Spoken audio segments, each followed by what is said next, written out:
यह जानकर सुखद आश्चर्य होता है कि पूज्यनीय रामचंद्र डोंगरे जी महाराज जैसे भागवताचार्य भी हुए हैं, जो कथा के लिए 1 रुपया भी नहीं लेते थे, मात्र तुलसी पत्र लेते थे।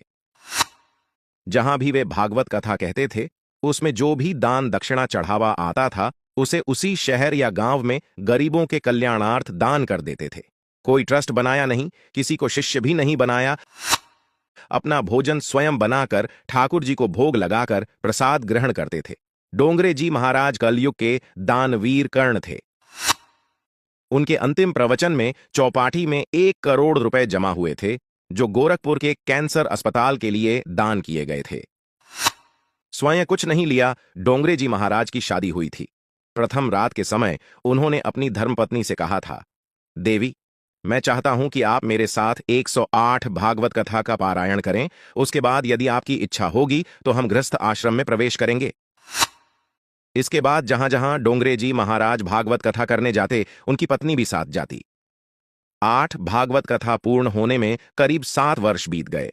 तब डोंगरे जी महाराज पत्नी से बोले, अब अगर आपकी आज्ञा हो तो हम गृहस्थ आश्रम में प्रवेश कर संतान उत्पन्न करें। इस पर उनकी पत्नी ने कहा, आपके श्रीमुख से 108 भागवत कथा श्रवण करने के पश्चात मैंने गोपाल जी को ही अपना पुत्र मान लिया है, इसलिए अब हमें अपनी संतान की कोई आवश्यकता नहीं है। धन्य है ऐसे पति पत्नी, धन्य है उनकी भक्ति और उनका कृष्ण प्रेम। डोंगरे जी महाराज की पत्नी आबू में रहती थीं और डोंगरे जी महाराज देश दुनिया में भागवत कथा रस बरसाते थे। पत्नी की मृत्यु के 5 दिन पश्चात उन्हें इसका पता चला। वे अस्थि विसर्जन करने गए। उनके साथ मुंबई के बहुत बड़े सेठ थे, रतिभाई पटेल जी।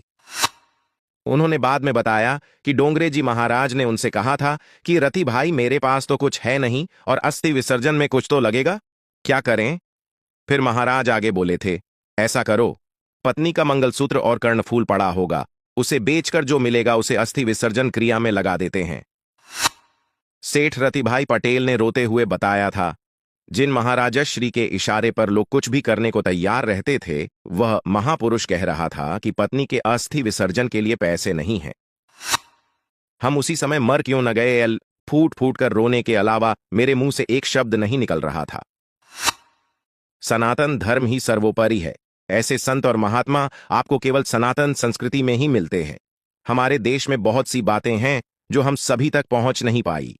मैं कोशिश करता रहता हूं कि हमारे देश की संस्कृति को हम सभी